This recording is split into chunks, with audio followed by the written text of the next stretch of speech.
It's that look. It's that look right there. That look, like, test me, mother. Yeah. And then there's a little old lady. Knives for sale. Boy, do I have a surprise for you.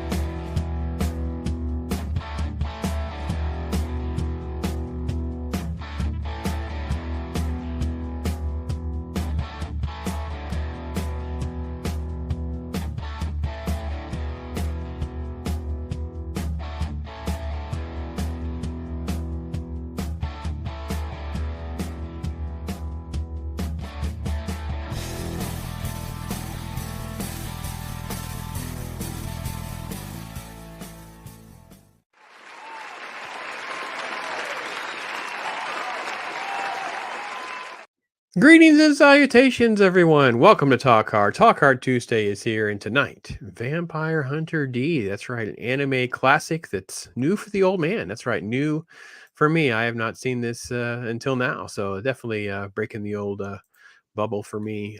With me, as always, these wonderful people going to be hanging out, and Brandon, the anime guy, is going to be joining us a little bit later on, talk about this film as well. So, without further ado, Loki, my friend, what is going on, brother? What is up, pops? You know what? I'm digging the Dracula, and I'm digging Ironcaster as the writer in Sleepy Hollow and the Swordsman, and man, what an intro! What an intro! Thanks for having me, brother. Yeah, always, man. It's good. I think if I remember correctly, I think this is one of, if not your first animes that you had seen back in the day. When I was growing up, this I started out with some hardcore shit, didn't I? I'm sorry, hardcore stuff. Ninja Scroll and Vampire Hunter D and Wicked City, and so many really good animes to choose from back then. So yeah, this is one of the first Japanese animation movies that I ever watched. Yeah. All right. Without further ado, we'll bring him in, man of the hour. How you doing, my friend? What's going on? How you been? I am doing all right. How is everyone else doing this fine early evening? I think we are blessed. We're just now getting going. So perfect timing. Glad to have you in the house, man, talking about this one. My first time, Loki was just reflecting. It was one of the first ones he had seen back in his anime start. So that's awesome. The early days. The early days, the 70s and the 80s. Yeah. Back in the day. In the 1990s. Ironcaster, my friend. This is one that you were like, get this on the list. It's got to be on the list. It's been there for a minute. It's been looking like a big giant signpost for me to go. I've got this next sort of anime film that I can check off my to-do list. So super cool to get to this one, brother. Thanks for being here. Let's talk about it. Oh yeah, this is sort of one of those definitive early anime that really made its way across the pond to the States. This is one of those ones that like was always kind of talked of with like not hushed whispers, but this was one that was always kind of talk about with a high praise for what the medium could be beyond just a at the time. Very cool. Very cool indeed. All right. SQUEEKA, who also came at this with a ton of love and praise and can't wait to watch it kind of thing. So SQUEEKA, how are you, lady? Thanks for being here. Doing great. Thanks for having me back again. I'm with Loki on this. This is one of those first watches that I saw back in the day, along with all of those hard hitters. So some of the newer, tamer anime, I was like, oh, y'all missed out. But I love this one. I love all of the Vampire Hunter D anime personally, but this was one of the first ones I was introduced to, along with Ninja Scroll and I think Akira and of those types. All right. Before I get more of my take on it a little bit, let me get right to this wonderful chat. You guys are amazing out there. And how can we not kick things off without a great polar bear, my friend Snorty? Thank you for being here, brother. Love you, man. Great to see you in the house. Awesome. Norporeal, thank you, my friend. 11 months, man. That's time has gone by, man. He's been such a great friend in all this journey, man. I'm so glad you saw this one, Pops. 80s anime perfection. Cool, cool, cool. And gifts 5 Pops memberships. Thank you for that, my friend. Can't thank you enough for that. Those went to Sean Acept, Dempsey, Tim, Shellback, and David Lowe. Awesome. Well, welcome to the old Pops universe, man. Great to have you. Feel free to check out things when they drop ahead of time. It'd be great to have more members and more communication and thoughts on what you guys want to do. And with that, who could we not say hello to other than Chris Persia? That's right, from the Great White North, man. Hail to the triumvirate. Hail to you, Chris. Hail to Brandon the Anime Guy, and hail to the Pop-O-Matics. I think he changes that on me, Loki. I think sometimes it's just Pop-Matics and then it's Pop. I don't know. I think he's changing it up on me, keeping me honest. I don't know. He's got to. He's got to. That's part of Chris's job, is to keep you on your toes. He's doing a good job. Pat S is here. Thanks to Pat as well. Indeed. Indeed. Hey, hello, everyone. Share, like, subscribe. Thank you for all those bells and whistle calls out. Appreciate that, my friend. Thank you. SQUEEKA, of course, saying hi to everybody. There's Loki saying hello to everybody. It's awesome. Oh, SQUEEKA. Oh, my. 5 more memberships. Thank you, SQUEEKA. Oh, my gosh. That's so cool. Thank you, SQUEEKA. You've been such a blessing to us on this show. I don't even know what to say. Those memberships went to Really Old Movies, Z3PO, which is a great name, by the way, MVP, Resolute Germ, and War Monkey. Hail to all of that. Thank you so much. And thanks, SQUEEKA. You're so awesome, man. Look, she's a panelist and a gifter. I know. It's awesome. Stephen Ransom is here in the house. Yes. Let's see. Ataku, old, new and old. We are welcome noobs of all ages. Well, thank you, my friend. I'm happy to be a noob for you. And yeah, you guys, Ironcaster, you especially, will really love the fact that publicly and privately, my messages went bonkers when I said this was the first time I watched this movie. I was getting all sorts of messages. That still surprises me, but that I hadn't gotten to see this one yet, or the fact that I get some messages. The fact that you haven't seen it.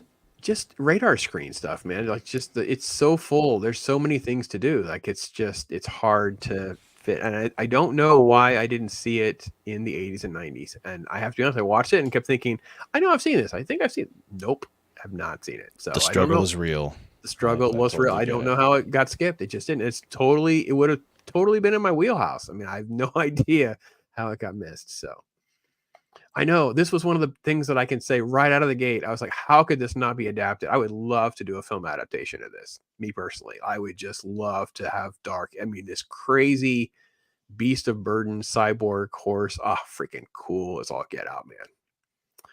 So there's this guy. He's throwing out some love. Awesome. Need to watch that. Yes, right, Dragon Man. Let me tell you what, brother. It's a fun time, man. Fun time. Yes, indeed. So I love how the Japanese people interpret our myths and legends. Their aesthetic adds a depth to our most ancient ideas. Very Joseph Campbell. Very cool. I got to be honest. I had watched this in a very cursory way. I got to be honest. I did not get into the deep elements of this, deep lore. Didn't really fact check. Didn't go into trivia. Just turn it on and have a good time. And I will say, right out of the gate, they hooked me by having something really cool and dark, edgy. And by the way, what is with the Nightmare on Elm Street music? This is like right out of Nightmare. I'll play just a quick snip. I don't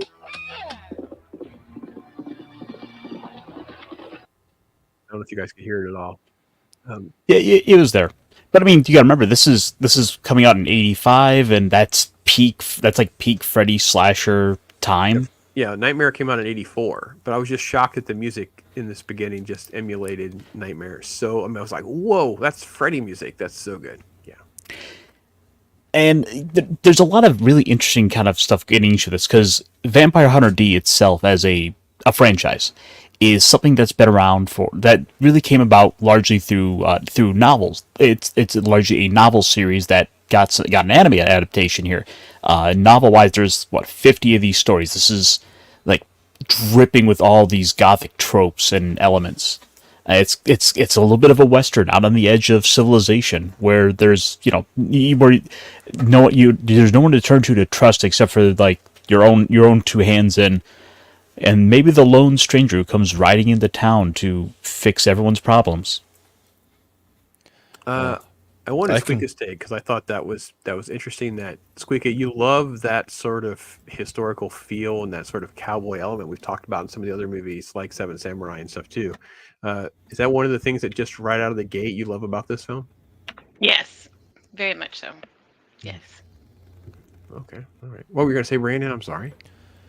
I had the opportunity to listen to the book, and the book is wildly different than the movie. The basics behind the two are the same. The characters who's involved are pretty much the same. How we get from point A to point B, though, is completely and totally different. And of course, there's more details about what happened to the world when the vampires showed themselves, how things are structured. And you'd think that we're living in more like a post-apocalyptic nightmare, and it is, but it's also a very high-tech nightmare. Okay. Post-apocalyptic. Yeah, post-apocalyptic. Well, the vampires are the ones who caused it. So the vampires had like basically their version of cattle, human cattle that they had, and basically protected them as the world went to crap, and then put them out there and recreated civilization in their own way.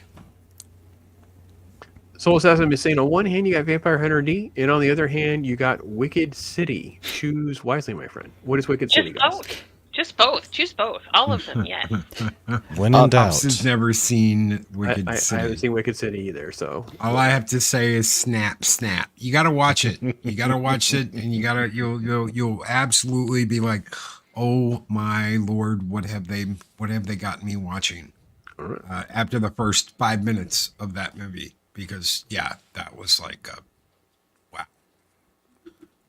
For a little context, Wicked City is another series that was done based on the works of Hideyuki Kikuchi, who also wrote Vampire Hunter D. So it's same author. That explains the similarities on all aspects. Yeah. Tim saying thank you. Hey to you, Tim. Hope you're doing all right. So the only thing I would say as far as my reactions go in the opening sequence and to now was she didn't have a lot of clothes on. Not the apocalyptic world that, gonna go out and, I don't know. I was thinking if I'm gonna cast somebody, I might want to put some drawers on her. But hey, each their own. That's Japan for you. That was all. Just she has no britches on whatsoever. He's You super can cool. run better that way. Well, also, I mean, just in that with that, it's the fact that she uses it up as a distraction and tries to get one over on this stranger coming through who's seems like he supposedly is going to be a fighter, and he isn't fazed by this. That was a test. It was a weapon she used against him. Yeah, I liked it. I liked it a lot. I like the fact that we have quick introductions. We just kind of keep things moving. He's dark and mysterious.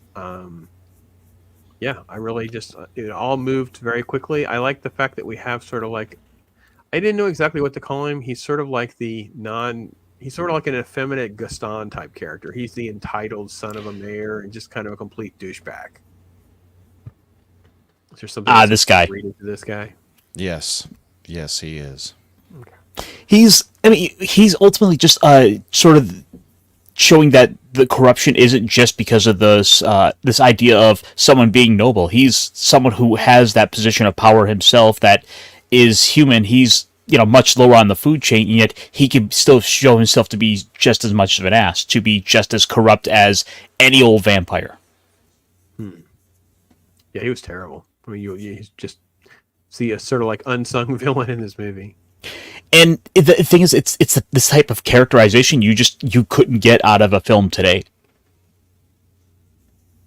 I could pull off this. We could get the smarmy guy through. We could get the smarmy guy through. Well, this outright perverse trying to go and take advantage of Dorothy. Yeah, but he gets his just desserts, so I think we could get it through. We're gonna have a harder time. I don't know. We'll see. We'll see. I think there's elements at work. So, Keely Chow, great to see you, my friend. Awesome to see you. Her lack of clothes is a visual indicator of her vulnerability, like her eyes being an image of her soul. Ooh, Stephen Ransom reading into some serious mythology here, man. Again, I took a very cursory level experience on this. Maybe as I watch it more, Brandon, I'll pick up some of those pieces. It's just sort of like this is one of those down the rabbit hole kind of films that I'm just not getting quite the level of appreciation of the fandom has for it. Probably not. As I said, the biggest problem with this franchise is there's only just the 2 movies, and the 2 books that they cover is the first and the third. And I'm actually in the middle of the second book, and it is fantastic. It's one of those things you got to read the books because of how much more expansive they are. And as I said, all the characters are there, but they are different. Like Greco here. Yeah, he is still the son of the mayor. Yeah, he's still an ass. Yeah, he still tries to forcefully get our Doris Lang to marry him, even though he's a complete and total fool. But he is conniving and he is clever. Yeah, but in the books, is he still a little effeminate pretty boy? He still has a bit of the effeminacy to him, yeah, but it's not quite the same level as it, from what I recall. Not like in this. For the most part, that was kind of reserved more for D, because he is supposed to be this hauntingly beautiful, man who's with a look is going to entrap anyone with under his gaze, and it's sort of that curse of this unhumanly beauty he has. Well, the thing is, they're all supposed to be in a way beautiful. This is the vampire's stock. This is their cows. They don't want ugly cows. They want beautiful cows, whether they are men, whether they are women, because they can choose whatever they want. So this is supposed to be the most beautiful, attractive of what's left of humanity. This is their breeding stock. They want the best. They want the best cows. They want the best thoroughbred horses. They want the best, because this is what they're going to eat on for the end of eternity. So, and they want to be proud of their stock. They want to go, the other vampires. Have you ever tasted anything quite like this from this beautiful, maiden? That's the whole thing. That's kind of like the world they've created from the ashes of the old. Is this retro utopia where they get to go out and hunt whenever they want to, and there isn't anybody who can stop them. Well, except for, Awesome. Well, I just saw Toomby and all of their people over here, a little Toomby raid going on. Thank you for that, guys. Thank you so much. It's so great to have everybody here popping in. Yeah, ducks instead of cows. Okay. Cows in the future. They have great tailors. Indeed, they do. Indeed, they do, Pattis. Indeed. And yes, I guess Blade. So as far as I understand it, yes, a Blade. Yes, he would be considered a Dhampir in this mythology, right? A half human, half vampire. I believe it's reverse in Blade's world, right? Because in Blade's world, the mom's a human. I think in Dhampir, wasn't it? I don't know. I may have gotten confused on who's what, but I think he would still count. Dee's father was a vampire. Okay. Yeah. Vampire. Yeah. That's what Ramika concludes in all of her lustfulness for him. She recognizes and sees certain things. Plus, he says certain phrases to Count Magnus Lee that triggers a memory that he has of talking to the great ancestor at one point. Some of the best stuff with D, which again I'm not sure where I'm supposed to get compared to other anime, is the fact I know there's a little. Well, first off, I'll get to the left hand thing in a minute, but he has these like fatherly and words of wisdom moments that are just fantastic. I mean, the depth and knowledge of what he's trying to share with people and his wisdom is really extraordinary. Like, the problem is it just felt like it just goes by so rapidly. I don't feel like I ever have time to chew on it, if that makes sense. You gotta give it a watch or two. Give it a couple more watches. Come back to this in 6 months and watch it again. I guarantee you're gonna be like, oh man, I totally missed that. Oh, I totally missed that. And I mean, we don't really know how long he's been alive at this point. So he's had all this time to learn, and he knows the history. And that's the thing. The humans in this world do not know the history. They're like, oh, I got iron root under the barn. There could be half a city underneath this farm, and he has no idea what's down there because he doesn't know. But D knows. D knows because it's explained to him exactly what they did and exactly what happened. Do you explain to the cows why they are in your backyard fenced in? No, you don't tell them anything. They don't need to know. But the vampires know. I tell my chickens. I tell them why they're there. Well, I think Ironcaster demands it of me. It's like part of their, Go ahead, Squeeka. I think part Makes the of meat taste better.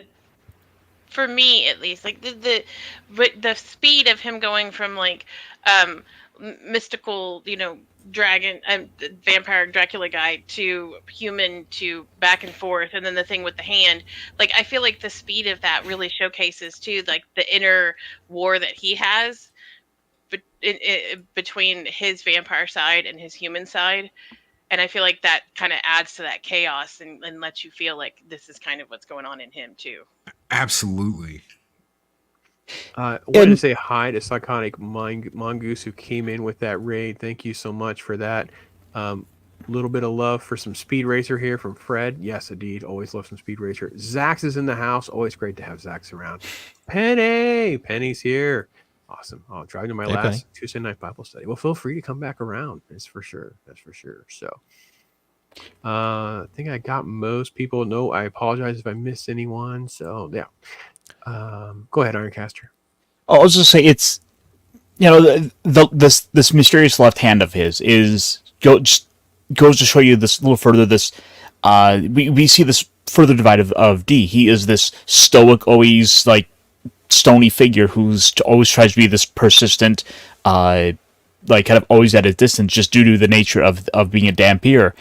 And yet here is literally in the palm of his hand just this crass and crude, like everything that is the exact opposite of him. I will say, if I had a criticism in this first 20 minutes or so, I wish she had called out what it was. I wish I had, oh my God, you're whatever the name is for the freaky, weird, symbiotic left hand. I don't even know. I really.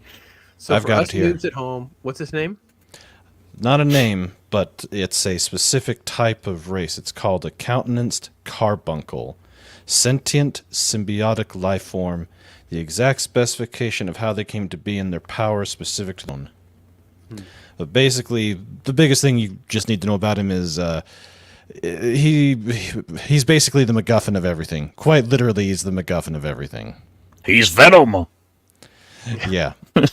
It was kind of cool. I will just say, because I don't have any framing in the movie, they don't give me anything to go on. And again, guys, I know Japanese mythology, and I get it. I'm the noob here, so I'm just trying to give you the new perspective. That I wish I had like a name drop. You have one of those freaky carbuncles, something, and then later we can kind of see some of the cool things it does or doesn't do. I will like the fact that it just exists and talks to him. That's cool. I liked all that. It was fine. So. Yeah, left hand is over 10,000 years old. So right So there is at mine. Huh? I'm just kidding. I said so is mine. Your left hand has been alive forever. So yeah, it's got a lot of things. Left hand can do a lot of things. We'll get back to that. Nerd Poyo with $2. Brandon, how did you get those books? What's going on with the books? How did you get books? Is it easy to get the books? What's the deal? They have dramatic reading audiobooks of them, and they're on. I got the first one through Audible and listened to it. And last that I checked, if you have a membership with them, they include them with your membership. They're not too long. The first book was only like 8 hours, so it's not very long. But man, as I said, it's got details on everything just coming out of its ears.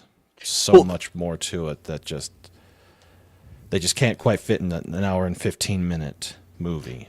Can you get the paper books? Yep. Oh, in fact, they sell an omnibus collection that's like 3 volumes in one, and I think they're up to like volume 8 that way. So the first 24. Yep. Dark Horse is doing those. The first like 24, 26 volumes. You can pick them up at Barnes and Noble even. Yep. Oh, okay. Well, sounds like I'm gonna go shopping. Yeah, that'd be the way to do it. And plus, the big benefit is you get that hauntingly beautiful artwork of Yoshitaka Amano for the covers. Oh yeah. Which is like half the draw of the character is that art. All right. Very cool. Very cool indeed. I'm always amazed and sort of overwhelmed by the amount of lore. So those of you who wonder why I'm not deeper into this, I feel very It's like the weight of the world. There's 1,200 episodes of One Piece. I'm like, oh my god, dear Lord, I can't get through 8 of the. Oh dear Lord. So I will say it's a little, but I think that's really. I have a lot of respect for it, and this is why I have zero tolerance when the adaptations are making fans angry, because I'm like, well, then what the hell was the point? What was the point? So, I will say I enjoy the animation and how the characters. You guys have heard me kind of criticize it. Sometimes I feel like the characters don't have distinct enough characteristics. Not necessarily I can't tell them apart. I love the fact that characters look different, feel different, act different, whatever. This movie hit that nail on the head. It didn't matter. Everyone is completely. If we made action figures Loki, no one would be confused which one's which. We could tell them all apart. Huge pet peeve of mine. So. Good. Well, I feel like their designs. Oh, sorry. No, it's okay. Go ahead. Go ahead, Squeak. I was just gonna say, I feel like their designs match their personality really well too. Oh yes, Ray Ginsei. He's a very interesting character, an interesting human, and as I said, how he's used in this movie is completely different than how the book series, what he is and who he serves and why he serves. But Ginsei is a tough cookie to crack. I liked that. I liked her too. I thought she was different and unique. I hit the wrong button. Sorry, folks. Those of you at home. Yeah, I liked all of the different elements with the characters and how they're presented, and like I said, not that it is a major problem in some of the animes that we have watched here together, but in other anime that I've tried to watch, a lot of times I don't feel as engaged because characters are too similar, not only in how they're drawn, but how their personalities and dynamics are similar, particularly with effeminate males. So just saying. Zax is also agreeing that the number of episodes can be overwhelming. Yeah, it's a little. We have a hard enough time get through like 8 or 10 episodes of a season of something, let alone So, but you know what? Again, respect for fandoms, respect for all of it. So, and Pop's anime is welcoming. I will say anime is welcoming within our circles, like Brandon here and IRONCASTER and SQUEEKA, and Loki, of course, has my back on nearly anything that I get myself into. However, the world is not always so forgiving. So I'll just say, not all my messages were kind. Some of my messages were like, "What the f is wrong with you? You haven't seen this." Like, okay, well, I didn't need you to curse at me. You don't know my brand. Well, I thought you were about to say they cursed you for liking it or something. No. Just because you haven't watched it, there's a bunch of they're whiny. People can have gaps. Yeah. I've got gaps in my entertainment stuff. There's stuff I haven't watched, so there's nothing wrong with that. You just you don't be a dick. Just encourage them. Hey, great time! You got the first time. Watch it. Yeah, and I've said it before, and I'd say it again. My little circle of friends, like the college. That's like when this came out in through college, that little era.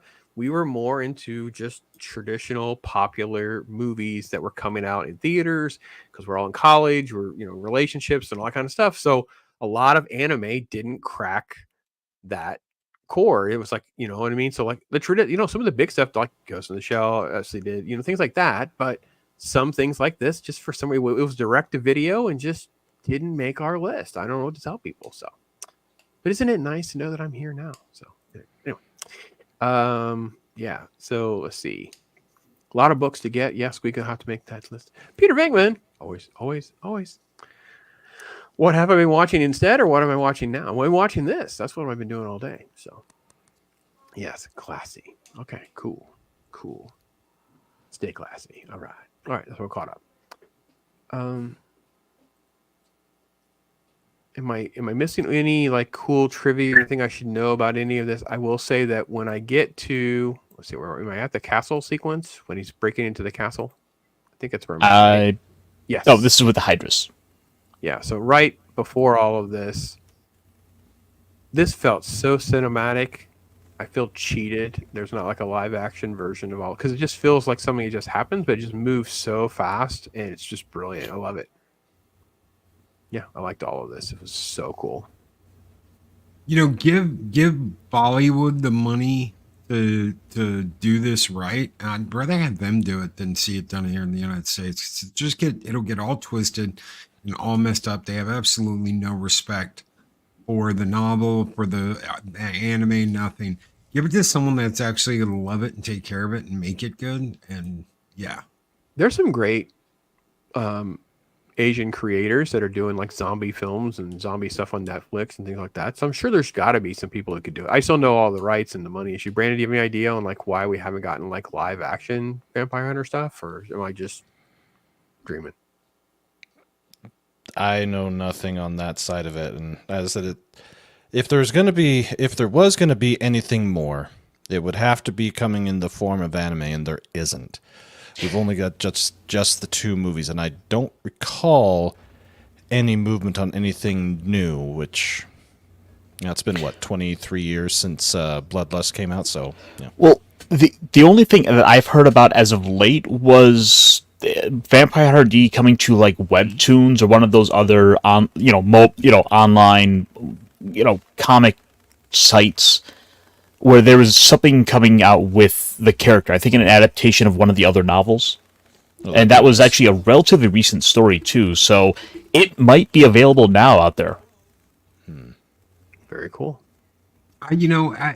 Considering this is one of the biggest animes in the U.S. when it came out, and it just got more and more popular as time went on, I can only imagine if they were going to do something, they would have already done it. I would love to see it. I do not want to see an Amazon series. I don't want to see a Netflix series. I don't want to see a series on Hulu. I don't want to see anything like that. Give us a movie. Let us enjoy the movie. Base it off the books. Throw some stuff from the anime in there, whatever.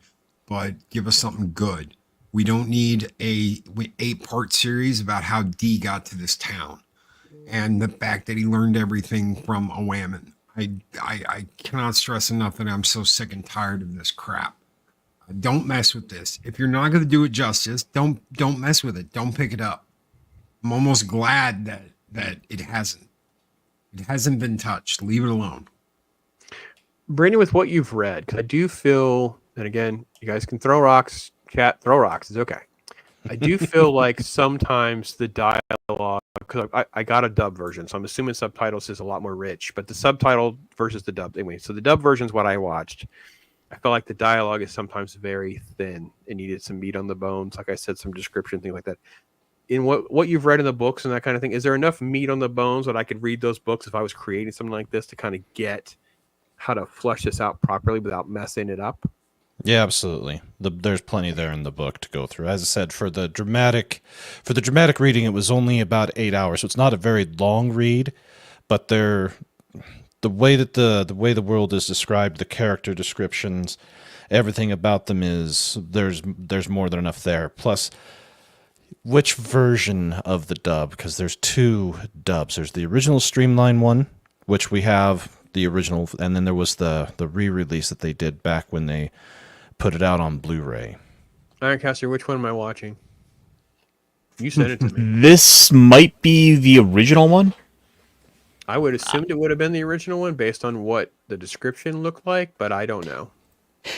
So to kind of go back to your question there, one of the nice things with the novels, for example, is just the simple fact of he's a character he's sort of the man with no name.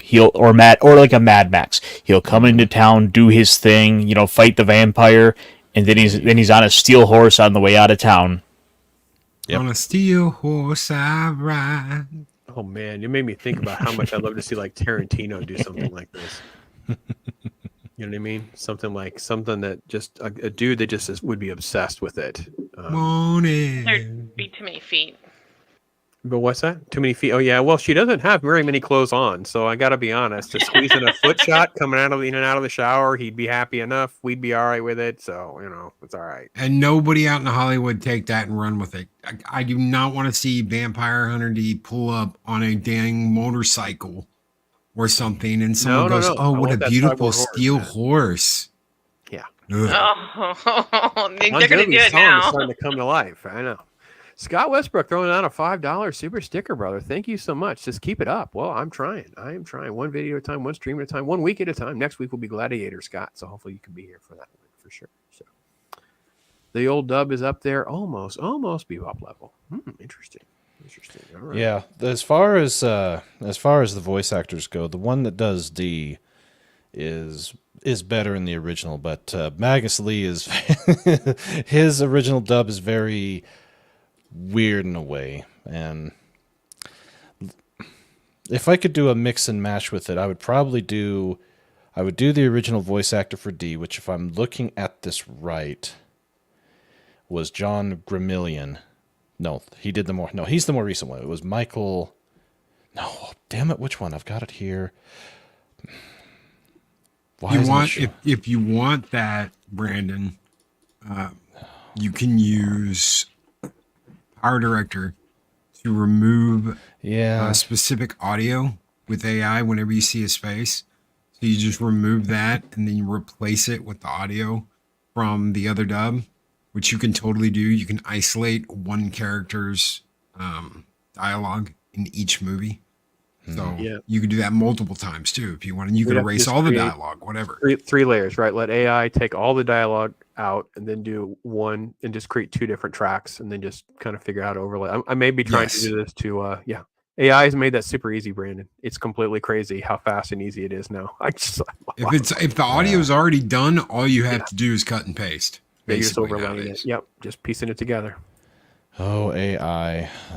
Yeah. I know. AI. All right. Chris Burgess says Tarantino would do it. I see. I'm basing it on Chris. I'm with you, man. I think with the way he handles his love of Asian work, like the way he handled the Kill Bill homages, rip-offs to some, homages to others, I think he could do something like this justice. He will not do. I mean, he's done. He's completely at the end of his career. But I don't know who else is out there that would be completely cool. But yeah, let's see. I'm not so sure if Tarantino would be the best choice. No. It's done. It's over. He's Yeah. he's outdated. But I mean, I don't have many people to go on in modern cinema, so I don't want to tell you guys. So Like, personally, I'd rather go back to like Hammer Studios and get one of their directors. I was at Terrence Fisher. oh yeah, I could go with that. Sure. This was a cool thing. Okay, so you guys have to explain this to me. Is this something that's common in other mythology and stuff like that? Are you guys familiar with anything like this? The candle thing that can paralyze a vampire? I just missed something. I missed something in vampire lore. I don't know. So the thing is, a lot of the Vampire Hunter D, a lot of these ideas of the vampire, this is all rooted in a lot of European mythology. And the thing is, Japan was like isolated for about 1,000 years roughly. So it was like basically that post-World War II era where all this stuff started to flood in, and among those was some of like the Hammer horror films. So it is, for example, Christopher Lee's Dracula is sort of the definitive Dracula. In fact, the fact is the villain in this movie is named after him, Count Lee. Yes. So it's a lot of this is just kind of because they really took to elements of that film and those that were coming into the country. As for the candle here, it's just they wanted a novelty item to kind of find something to make this work. Okay. They also use Japanese lore, and candle is a candle. A special kind of candle is supposed to keep Oni away. Onis are demons.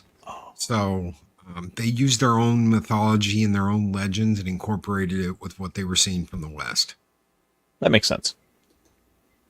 I had a question for Squeeka because Steven's question talked about different audio using the music and stuff from like Toro or Good, Bad, and the Ugly. Have you seen Good, Bad, and the Ugly? Those Clint Eastwood type movies, Squeeka? No, I have not. All right, maybe we'll put those on our radar screen, Ironcaster. At least try to find one of them that we can. all I haven't agree seen upon. Kill Bill either, but now I need to because you talked it up. Oh, you gotta watch the whole bloody affair. Yeah, Yeah. we have to figure out how. Yeah, we'll have to talk Wait. offline about that one because you need to watch the colored version that they wouldn't let him make, so it cuts to black and white during the bloodiest of scenes. It's kind of like two films because it was going to be like he refused to compromise. I have to be honest. I always, but yeah, it's two films technically. Kill Bill Part I could 1 believe and that 2. of that person. I You- could believe that. If you watch the whole bloody affair, I'll send you a link for the whole bloody affair.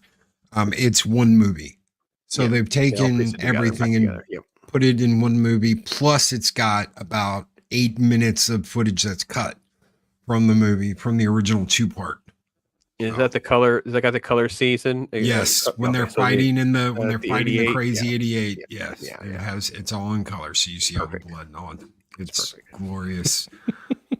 originality.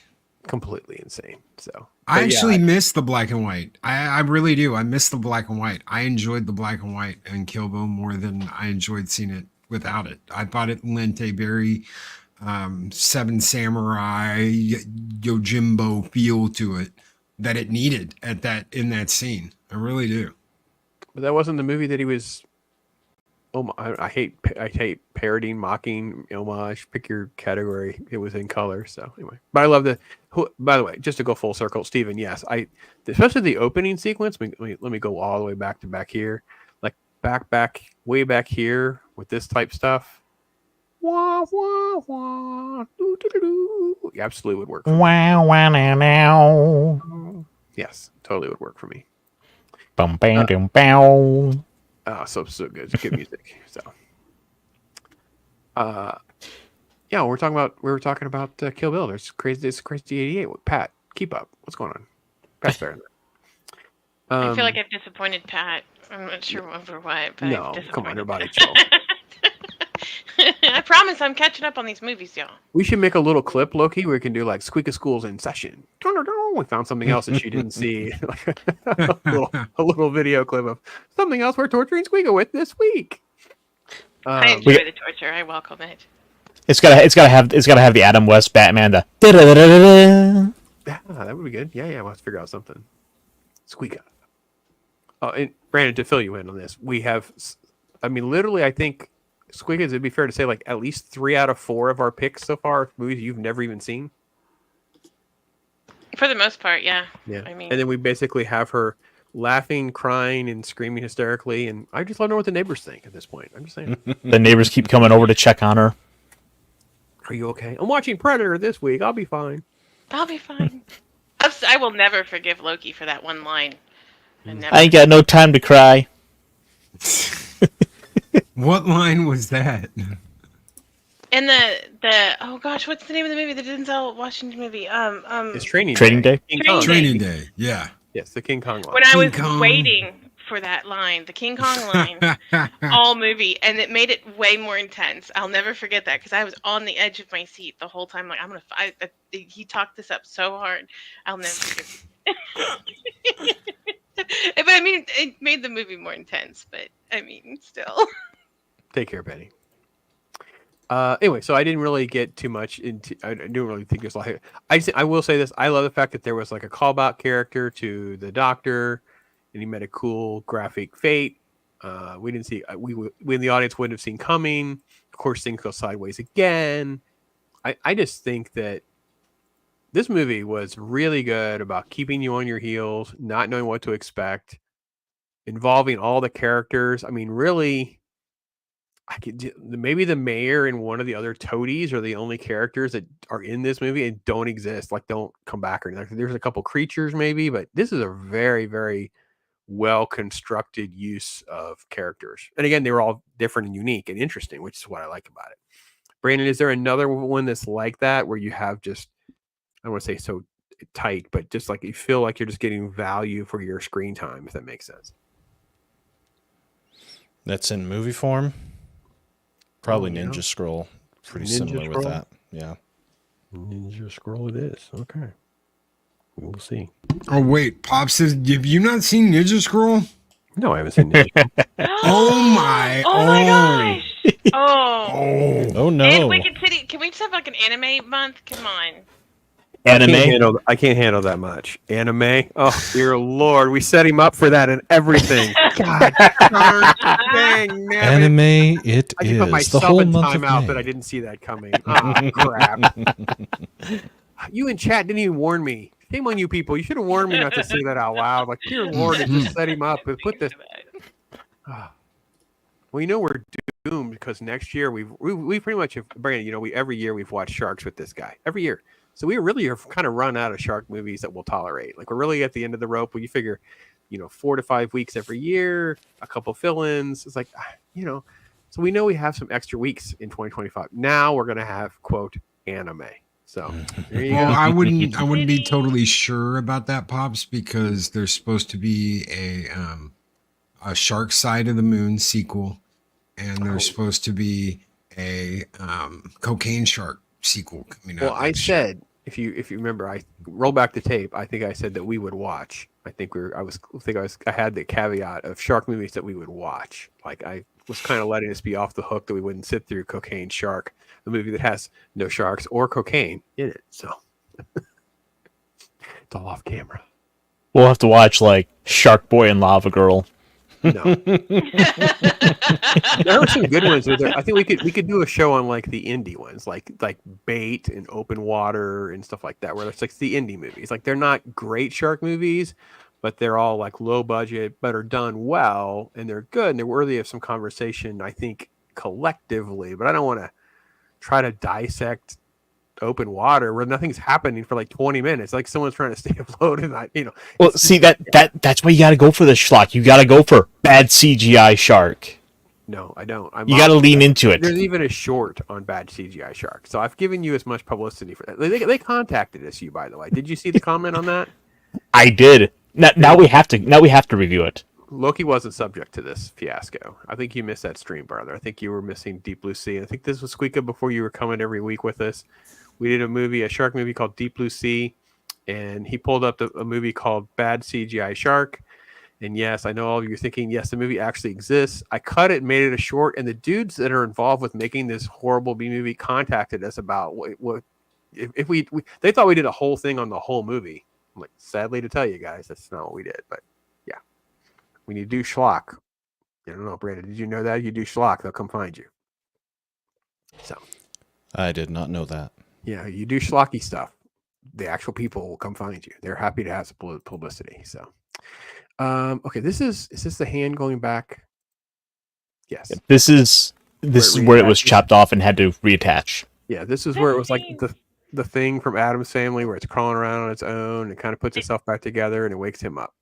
And it eats like a face full of dirt. That scene makes me laugh every time. Well, there's reason behind it. Okay, It help me out on this one then. Okay. So it's supposed to be consuming the 4 elements. Yes. Right, yeah.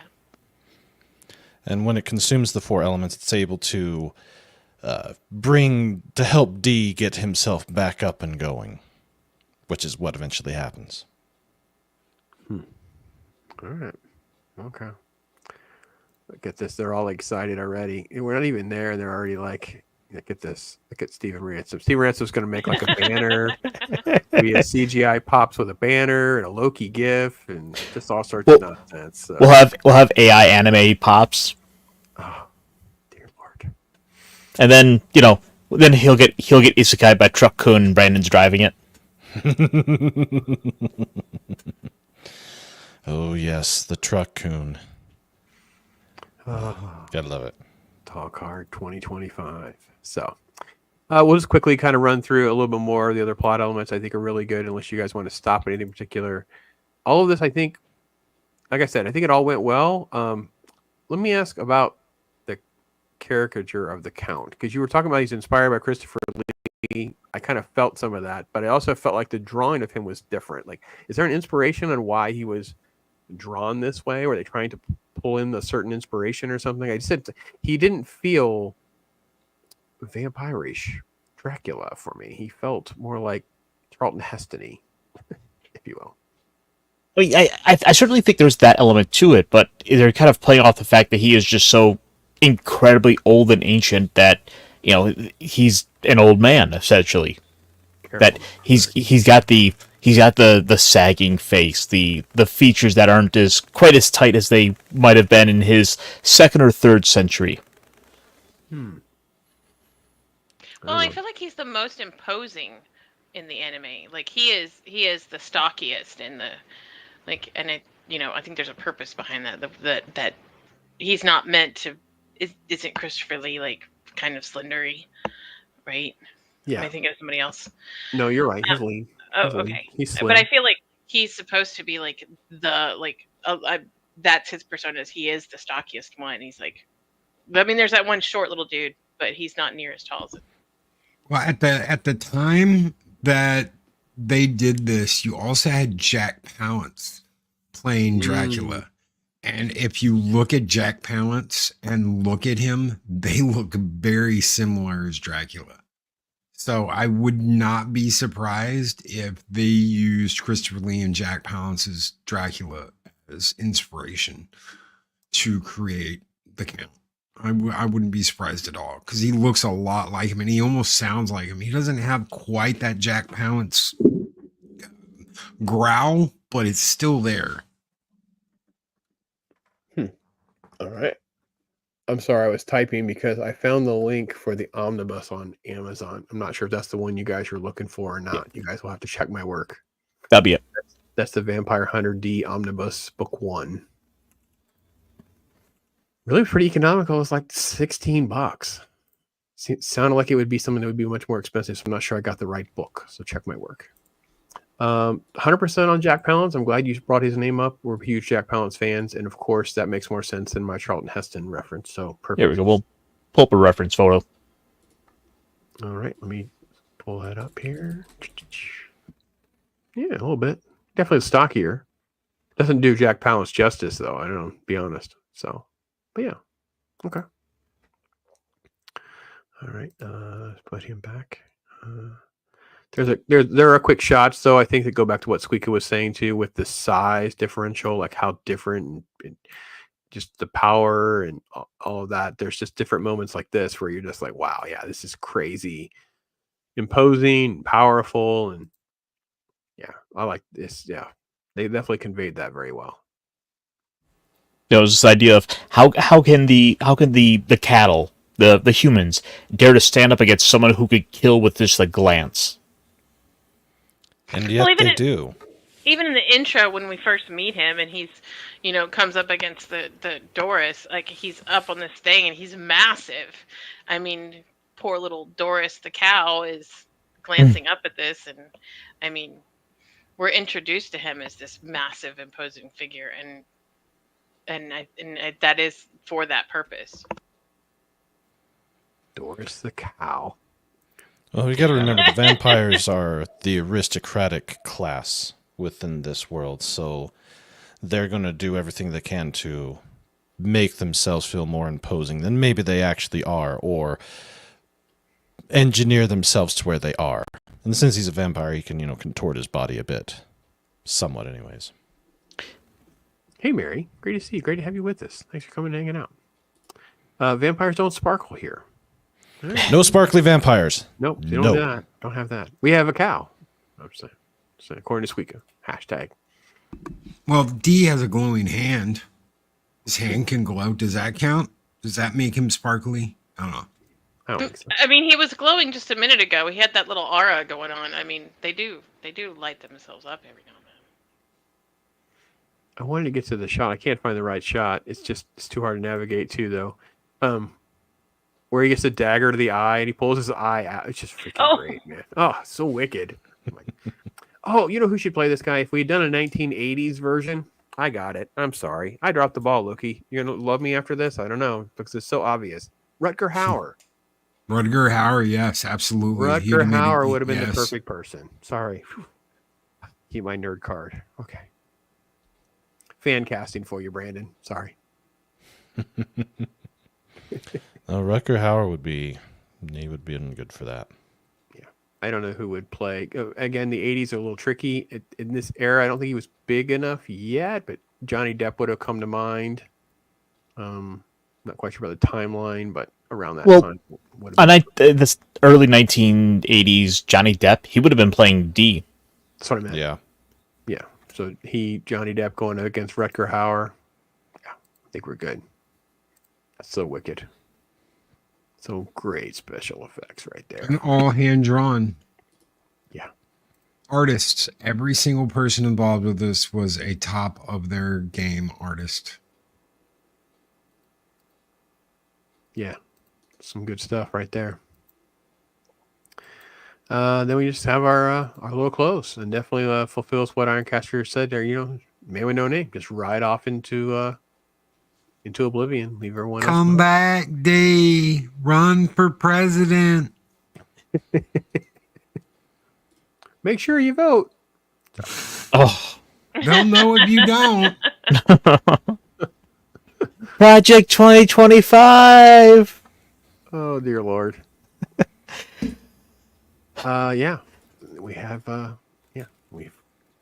I had just watched Twister with the grandson. It's like you guys are happy with the cow thing, so I'm thinking about the cow thing and Twister with the cows. So, oh dear Lord, we have to rearrange now. We're all out of whack here. There we go. There That's we a go. little bit better. Put Loki up top where he belongs. Okay. All right. I don't So know about all that. So, Brandon, where does this movie sort of like rank? I know that historically it's like one of this huge, groundbreaking first horror for adults. I love the fact I saw one little quote. I was quickly surfing some trivia, but it was like a week ago, and it was like we just wanted people to be entertained, like after work, after class, whatever. We just want to have people to sit down and watch it and have a good time. Like, cool, my kind of movie. I'm gonna like this. So, what's the Well, legacy of this film in the grand scheme of things? It's a must watch. On all levels, it's a must watch. As far as its historical impact, I do think it is lessened because of the fact there's only just the two. The two that we have are fantastic, but it just doesn't strike the same chord level as, let's say, how One Piece film Red does in the current parlance that ties into everything else One Piece. If it's a product of its time, you can tell that both from the animation style, from the voice actors for both the English and the Japanese dubbings, and it should have a higher place than it does, and it probably would had they actually done more than just the two films. So, film-wise, must-watch first film, 7.5, maybe an 8. It's a bit short, but then again, most of the animated films at that time were short, hour 15, barely feature film length. But for me, of course, being one of the first ones, it always has this special place, and it's something that should be viewed from now and then, and it is definitely something that should be read, because it is fantastic. It's a fantastic read. All right. Loki is one of your first ones, so you share that sort of nostalgia with him as well. So how do you kind of look back and the lore and the history and the legacy of this film? You know what? I'm happy with there only being one movie. I don't think you have to have more than that. Am I glad we got a second movie? Yes, I am. But like Brandon said, it's kind of out of place because it's not the second, it's the third. So you're missing part of the story. I would have much rather them just make one movie, maybe a little longer, but that would be my only complaint. You can say, well, it's a product of its time. It's beautiful. The movie is beautiful. The artwork that went into it is beautiful. The team that created it, dedicated to their craft. It gets a solid 8, maybe even higher, maybe an 8.5. I don't think we have to have all this other stuff. I mean, immediately when you walk into something and you're like, oh, I don't want just this one movie. I want a whole franchise. Sometimes not everything needs a franchise. I'm happy with the first movie. It has that special spot. It's one of the first animes I watched, and it does what it does. And you walk away from it, you watch something else, but you come back. If you're still going back to Vampire Hunter D 30 years after you watched it, there's a reason why you are going back and watching it. Don't let anybody tell you different. It's good. It's good. What about you, SQUEEKA, before I get to Ironcaster? What is your thoughts on like the legacy of the film and your general impressions and kind of some of that kind of stuff too? One film versus two films, that kind of thing. Well, I mean, the Loki said all the good stuff. So You can say it again. Put it in SQUEEKA terms. Okay. I mean, I agree. I like both of the movies. This could have been a standalone. It was definitely very formative for me. Like this was during that block of time where like the Ninja Scroll, Wicked City, like these anime, and they have such great rewatchability. Like I love this art. I don't get me wrong, I love a lot of the newer anime and things, but this art style and this old school anime is what I kind of grew up on. And it is beautiful, even if it is fast. I do agree. I kind of wish it had been a little longer, but I feel like that adds to it. Like it makes you go back and rewatch it so you can keep picking it up. Even now, rewatching it again for the stream, I feel like it was almost brand new. All right, that's great. It's great to hear. It's great to hear. Ironcaster. So there's sort of an unfortunate thing to this film that it's in a way sort of been kind of pigeon-toed by just being seen as an anime movie, because at the end of the day, this is Gothic literature with, in Japan, 50 novels, about 28, 30 of which we've managed to get in the States. There's a lot there that frankly has sort of escaped the public eye that really deserves to be seen more of, with this hauntingly beautiful man who's traveling the lands with one gold mine, to hunt vampires. It's a series where there's really almost no right or wrong way to kind of delve into, because at the start of the next story, he's coming into town to fight another vampire. As for this film, though, it is a solid 8 out of 10, 4 out of 5. It's one that deserves to be, seen, especially if you want something just a little bit different on the front of kind of the anime side, and you don't want to watch another like the same old stuff you've been kind of watching over and over again. It's worth going back and respecting the past, much like Dee would say, to show that respect to that which has been lost from time, and it's kind of come and gone with time. The character does this great job of showing just this, being this man of two worlds, kind of caught between both the vampire and the human, where he's not quite welcomed in one or the other, and that fear of, I can't give in to these desires to feast upon the blood, because would that not make me a monster? Even with this hand that's showing all that desire, all that wanton like lust, and to do all that. He's a man sort of trapped in this, in a way, almost trapped in amber, having to just kind of come and go and never form those attachments, because he's going to outlive everyone who he will meet, and those that would be able to share that longer life with him, he's fated to have to slay and kill. I think it's well worth your time to watch, and I would say that I would actually like to see even just like a 12 episode anime of maybe kind of an adaptation of maybe one or two of the other books of some of these other adventures that have been well published. I think that would lend itself to building the IP without messing the things that have already been done. Like, I wouldn't want them to remake if they're not going to do it right, just do some other books. At least like what you're saying, Brandon, earlier, like there's a ton of content that can be adapted, other adventures and journeys, for sure. So that seems definitely more in line with what probably should be the best strategy if you were going to touch the IP at all. So, right, and that is sorry, I sort of lost my train of thought there. I had something, but okay. I was just going to say, for me, I feel better because after hearing you guys, I feel like when I come down at a 3.5 out of 5, that didn't I'm not lowballing the film, because I feel like my issues were that I like the Miyazaki art better. So to be honest, just to be upfront, Castle Cagliostro and House Moving Castle, the artwork, there's different elements of how dynamic it was and detailed it was. This film predates, well, not only, right? Castle Cagliostro is before this, right? So there's some animation issues that I felt weren't as quite as detailed and as engaging. I'm not trying to hate on this movie, just trying to say it's what it is. I also feel I wish there was a little bit more on screen. Like, there's some pieces of things that just don't feel flushed out enough for me. Like, I wish there was just a little bit more meat on that bone. I get what SQUEEKA you're saying. I 100% agree with what you're saying. At least it's short and fast and dirty. You get in, watch it, pick up some new stuff. But I would love a little more world building. Maybe that's the best way to explain it. Brandon, would that be a fair way to say it? Like, a little more world building might have been good for this film. Just a tad. Well, yeah, but I agree with you on the Miyazaki art. Like, I love Miyazaki more than I love this.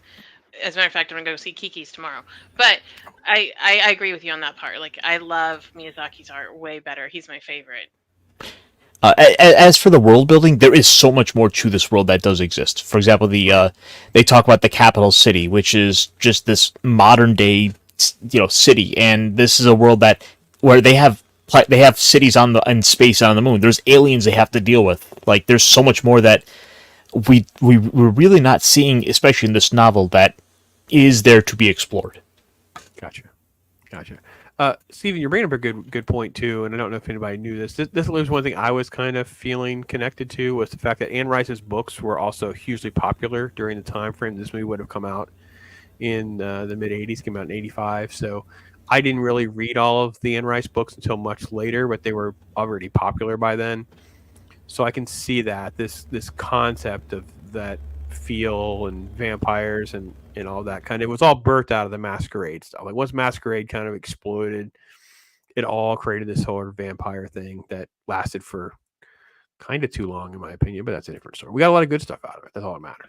But these movies brought a sci-fi element to the whole vampire lore that Anne Rice's novels didn't. No, it's definitely more Victorian. These are more sci-fi for sure. Right. So this kind of took you out of that romanticized version of vampirism, and that's what made it kind of awesome, and it appealed to a lot of maybe the nerdier crowd because it did have a lot of that sci-fi element.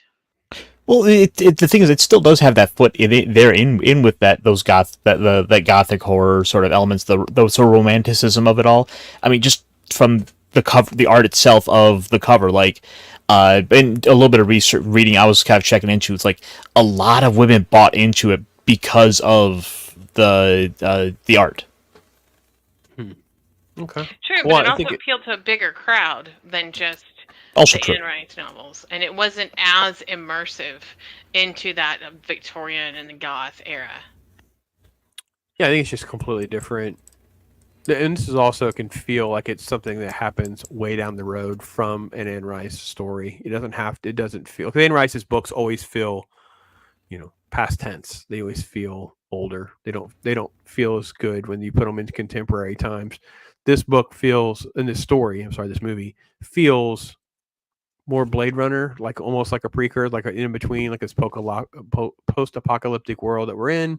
There's these vampires out there. There's hunters out there. These people that don't realize that they're just going to be meat at one point or another. Maybe they do kind of know, but they're not facing reality. I mean, it all works in different ways, but also could fit together in the same way. So I don't know. That's my take on it. So I don't know how to do. Brandon was 3.5 out of 5, not too gratuitously underscored. I guess it's technically a 7. Did I lose Brandon? Might have lost Brandon. Okay. No. Yeah, seven's good, especially without the nostalgia of, seeing it when you were younger and all that. Yeah. Yeah. I'm a pretty hard critic, I think, so that's fair. So anyway, Beard's here and says, darn, YouTube notification didn't go off to watch. I know, man. I'm sorry, man. I wish I could tell you. Just it went Tuesdays at 5:30. So barring some other calamity, that's where we'll be. So sorry about that. Yeah, a lot of setting her line. That's where she was. So that's where it was. So she lived there, I think, for quite a while. So steampunk apocalypse. Yes, thank you, Peter Rickman. Appreciate that, my friend. Yes, thank you. Dr. Rickman had our back, Loki. It's always good to know. It's always good to know. Okay, so you guys were already pigeoning me down the rabbit hole for Ninja Scroll. That's my next anime project. Is that what you guys are agreeing on? I think that's what I wrote down. Could we be putting on the list? Either one, Ninja Scroll or Wicked City. Take your pick. Should we make SQUEEKA decide? Oh no! Don't make me decide. I'm horrible at choice making. It depends. Do you want it? It won't be like right away anyway. So SQUEEKA, roll a dice and decide. You should let us know. What about you in chat? Your chat's quiet on these kind of choices. Well, I don't like that. I'm new to the whole Talk Hard family, so it's like I don't know what your tastes are 100% yet. So I would let Ironcaster and Loki decide that simply because they're gonna know which one's gonna appeal to you. Ironcaster doesn't get to pick. We're putting him in timeout. Okay, so let Loki. It depends. Do you want to see a pervy old man called Giuseppe Maiart in Wicked City that's like wants to go to the geisha houses all the time and see the ladies, or do you want to see a old man that's like, oh yeah, get some of that one in Ninja Scroll? So there you go. Without ruining anything, you're gonna get I don't know which an one old was which. man. I got confused about the geisha and going to bathhouses or something. Or- and I got confused. Oh, you know the one with the poison crotch? Oh dear Lord, what are you guys making me watch? Holy cow, this is crazy. Okay, so you could either get a poison vajayjay or a snapping vajayjay. Take your pick. Why are we? Snapper or Why are we? I don't know what. Brandon's gone silent on me. I don't understand. Why did the vajayjays become the center of anime in this whole thing? Just watch all the DJ. Just watch Dragon Ball Z. Thank you, badass. I appreciate it. Look, I would have suggested another Lupin the Third movie because those are all just sort of hijink of the week sort of film. Right. All right, so we will talk about this and we will decide. It won't make the list. I believe we're pretty well booked through the end of the year anyway, so we'll have to be into, and then we'll have to figure out how to book. And obviously, whatever one's not chosen will fall into anime 2025. Because, dear Lord, I walked into that mess. I can't believe I didn't have my guard up a little bit better for something so obvious. Oh, dude. Can I gimmick the month? If so, let's do it. DJ Ronnie G, where you're not here, man. I've been trapped. I've been trapped by anime. I don't know what happened here. So we will have one JJ, one other not human JJ. So happened there. So we're looking at a little bit of toxic masculinity in January. Yep, might be able to fit it in then. The femme fatales in February. Could fit it in there based on your talk of a JJ. So okay, keep going. Yeah, we have anime.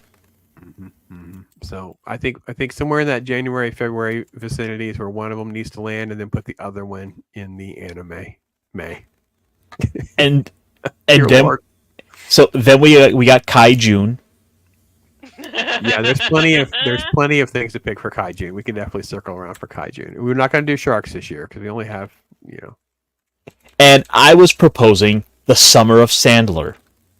That's correct. Right, you were talking Sandler Summer. Yeah, right. Yeah, something different. I don't know if I've seen any of his. I think that's what started. Oh, Is you said you 50 hadn't First watched a lot of Adam I've seen 50 Sandler, First Dates. and Loki just started throwing out things he could tolerate, and next thing you know, we had 3 or 4 listed, and it was like, oh, okay, I guess we could do something. See, but we gotta cover the arc of his career and go with like the early SNL stuff, and then we gotta have like one of the really, really bad ones on there, and then we can kind of round it out with something more recent. Do we have to have one of the really bad ones on there, Loki? I think so. Do we have to? He just laughs. People love to watch the suffering, and what more can we do for people than to suffer through Jack and Jill? Oh dear, I can't do Jack and Jill. You're gonna have to find like. No, I can't do that. I'm not doing Jack and Jill. I'm not doing Click. We can just skip those. They're off the list. Brandon, he's gone silent. I don't understand. Brandon, He was still part of this. I would assume. You gotta do Happy Gilmore, or you Yes. gotta do what's the Billy Madison? You gotta do Billy Madison, or you gotta do a funny Adam Sandler movie if you're gonna do an Adam Sandler movie. Right. The one where he's the son of the devil is funny too. Little Nicky, Yeah, Little that Nicky. is funny too. All right. Well, that's why I was saying what we should save only one of those for sort of that early point in his career, and then just to kind of do the full range of his movies. That's a bold strategy, Ironcaster. I want to see if that pays off. See what you did there. All right. I mean, we'll see. There's a lot of time that can go. Let's see. His first movie was Coneheads, Airheads, Mixed Nuts. Billy Madison was first. Okay, so yeah. Well, Billy Madison was right before Happy Gilmore, so it's like they were back to back. So Yeah. that's the reason. You can't have called one Happy without the Madison. other. See, now you're chiming in. Where were you not helping me with all of this crazy crotch talk 10 seconds ago? I'm sorry. I got a phone call on the business line. People wanting storage units. I have to. Oh, I have to do my bat day job phone. or my Freaking secondary bat phone. job. Oh, People. we should watch Pixels. Oh, Pixels. I like Pixels. It's just dumb fun. That can be on when the kids are in. Mrs. Pops will laugh. It makes like stupid nostalgic jokes. And to be honest, wait. First off, Squeak, have you seen Pixels? No. Okay. I love Josh Adam Gad Sandler is an movies. insufferable human being, and Yes, Josh he is. Gad gets punched in the face, and I am there for every. I've rewatched that scene. Actually, I think I may have made a clip that we didn't actually use on this show. I have to I'll dust that clip off. That's my favorite part of the whole freaking thing. So I Yeah, know. and Listen, I know, Beard. Thank you, Beard. Crazy crowd. What happened? What happened? I lost control. I lost control. Next thing you know, it's a ninja scroll, Wicked City, crotch off. I don't I understand. just wanted people to know I had no part of that. They're not. No, Squeaker was like, I'm not picking. I can't pick. I'm not doing it. No. I'm like, huh? Okay. I was making you aware of the consequences of your choice. And I was making you aware of the snapping turtles, either choice. So Beware of the tacos. I got you. I understood exactly what's happening. And next thing you know, we go full circle. We're at Adam Sandler landing. Ironcaster. Waterboy. Well, Oh yeah, that's probably the one I've seen the most, and when Adam Sandler started getting into the movie stuff was right at the perfect time for me because it was the toilet humor that I loved in high school, and his movies were always just fun, and even today, in his older age, most of his movies are still just fun. if you listen to the tapes, so there are tapes of Adam Sandler, Chris Farley, Chris Rock, David Spade that they made when they were touring back in the day, because they didn't just work at SNL. So they did all these comedy tours all over the northern parts of the United States. If you listen to those tapes when they were together, almost everything in Billy Madison, in Happy Gilmore, in the early Adam Sandler movies, in Little Nicky, almost all of that is in there somewhere, where they're just making fun, they're making stuff up, they're having fun. It's all improv. All of that comes from those early days when they were all traveling together, and that's why those movies are so brilliant compared to what he did later, because he didn't have all those people around him constantly. Chris Rock wasn't always around him. Chris Farley was gone. David Spade wasn't around him all the time. It was all of those guys from those SNL days when it was actually funny and good that led to those first Adam Sandler hits. yeah, That are really good. They all talk about that, and similar to what happened with other SNL people too, right? The Blues Brothers stuff that was birthed out of SNL stuff, Mike Myers stuff that was birthed out of, and then obviously Will Ferrell and Night at the Roxbury type stuff. So I've never watched Zohan. Is that the one where he's on the cover on the poster with like a hairdryer? Yes, Yes. that's the one where he's the hairdresser, and I've you get never right at his crotch. Oh, that's gonna be the bad one we gotta watch. Another crotch reference on the screen. What's happening? There are drinking games that I don't know about behind the scenes. Are you guys behind avatars? Like, crotch reference. I'm not watching It all just kind of comes together. Does it? No. Oh. Bedtime Stories is fine. Bedtime Stories is cute and sweet. There's a ton of movies that I like I said, I have no problem with a lot of Sandler movies, because when they're bad, I just don't ever go back, and some of them I just don't ever just subject myself to. So there we go. See, this is why I do think we need to suffer through Jack and Jill, I'm not because it's that bad. I'm not doing that. I can't do that. No. And Steven Ransom, you're going to get kicked out of the club if you use words like moist. I can't handle that word. It's one of those words that's just really, really bad. That's a word that just It's nasty. it's gross. Waste. I love that word. I can't stand that word. I hate that word. That one and the word crevice. Those are the two that are at the top of my list. Of like, oh. So don't say moist crevice. Is that like double bad? Like we get time out? Don't say moist crevice on the crotch stream? Probably not. No. Bless the English language and its adaptability. Well, Loki, I lost the script on this episode. Mm-hmm. Let's change the subject and talk about your birthday stream tomorrow. How's that? Oh no. Yeah. So yeah, come by. Everyone's invited. You're more than welcome to hop on. Just be like, Link, Loki, Link. I'll send you a link. Pop in, hang out. I'm trying to have, a couple of people on at a time, and I'll rotate people in. I'm not gonna have like a 10-person panel on. It's just too much. So we'll stay on till everybody's had a chance to come on and hang out for a little bit. And then get out of the way and let everybody else do their thing tomorrow. That's awesome, man. Happy birthday, man. So look. Thank you, brother. Happy Yes, birthday. indeed. Happy birthday! Happy Thank birthday you. to you. Steven Ransom is going for a band. He's like, oh, dear Lord, The Steven. moist clowns. That I sounds love the bad. way Brandon said It- that. Happy birthday to you. Happy birthday No, to it's you. like I don't Us, know what second job. Like he a could Mike do. Roch. Us Halloween kids need to stick together. Hey there, big boy. Happy birthday. I got brown lotion out. Oh, No. it's almost like snow dubs here. No, you're thinking no. That'd be- No Mike Roch. Nope. So there's cake. Will cake be moist? Moist cake. It's that dulce leche tresse Mexican milk cake. Yes. Oh, But Cheesecake is That's delicious. my favorite. Brandon, It's let's good plug stuff. some stuff going on with you, man. Let's change the subject. We're down the rabbit hole with a whole lot of I feel like I've been punked on this episode. I think is what's happened here. How you doing, Brandon? What else coming up this week? Well, I want to stream more, but my day jobs have been completely and utterly crushing me the past 2 months, 3 months, and it's just going to be all downhill from there for the rest of the year. Primarily Saturday stream, Anime 101. Not entirely sure what we're going to do, but we'll find some shenanigans to get into, and I am going to try and have a few I am going to try and have some discussion streams about the overall state of gaming, because that, the shit show never ends. And of course, we got to have more One Piece. We got to talk more One Piece. We do indeed. Yes, because we're into the One Piece, and I'm up to about episode 450 out of 1100 and some odd.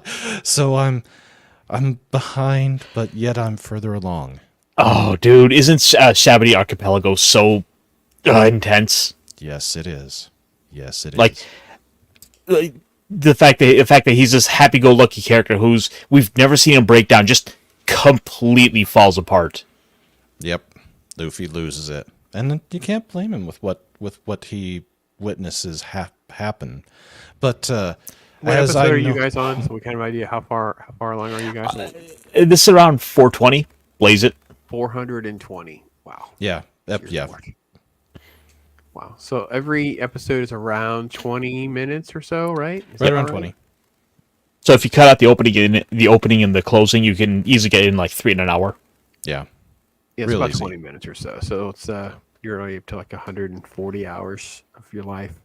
Wow. One Piece. There should be like medals or something. I don't know. Ironcaster, I love Mac Mondays. Appreciate that, brother. I get to look forward to that every week. What else is going on, man?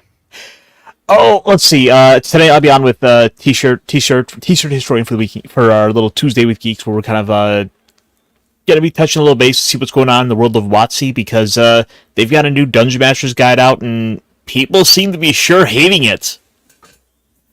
shock.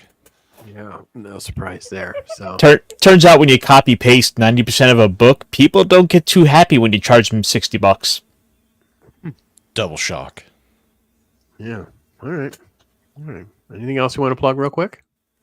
Let's see. So, like I said, Monday's my channel for Mech Pit Chat, where we're talking, just a little more upbeat stuff. Maybe some anime, maybe some tabletop games, maybe the mecha. I'm also on with 32 Flavors of Nick Weiser on Friday nights for the Klobby's Comic Shop, where we are talking comic books, because really, there's good stuff out there. Some of the more recent stuff, some older stuff. It's a good time to be in a nice positive place. It's good. It's real good. It's good. SQUEEKA, you going to be on with Zax this week, or are you just going to save yourself up for shenanigans here? No, I haven't heard from Zach. I'm not going to be on there Wednesday. Just going to be back next Tuesday. Hopefully I'll pop in and I'll yell at the Loki for the link for tomorrow, so I can tell him happy birthday. That'd be awesome. And then other than that, I don't know what time the stream is. I know I'm going to watch Kiki's tomorrow, so hopefully it's not at the same time. But yeah, that's pretty much it. Gonna go to the Renaissance Festival this weekend. Yay! That's Other awesome. than that, that's it. Awesome. Well, no, I followed up my Nice. Pops Angels House on Haunted Hill stream with Arwen. We had a great time, and I actually, because it was a public domain, which I didn't know, I just did a little creature feature intro and threw that out there for folks. If you've never seen House on Haunted Hill, I have it on my channel now. So didn't have any issues at all doing that. Threw in a ton of old commercials, which you guys would love. Working on a follow-up creature feature for Carnival of Souls, which I'm doing on Halloween. So I'll have that drop. Creature features Very are done in nice. the middle of the day, so that noon, 1 o'clock time when they used to drop. So that'll be for Halloween. Did Halloween comics. That video will drop tomorrow. Ironcaster, you might like that. So yeah, just kind of some fun stuff. I'm working on that whole navigating the things are in public domain, but the music is not. So yeah, you have to issues like Loki was talking about earlier, using AI to cheat the system a little bit. Hey, change this song, change that music. So and Zax is already, he's plugging for you. He's plugging for you. But Brandon, thank you so much for coming and hanging out with us, man. It's always been good. Thank you. Always been great. Hopefully you guys have a good week. Loki won't be able to be there for the birthday thing. You know I love you, brother. Have a great birthday. Thank you, bro. Anybody came in late, we'll play that intro again because it's a good chance for us to use all of our little monster face swaps best we can. So you guys take care. Be blessed till next week. Gladiator next week. Talk hard. Take care.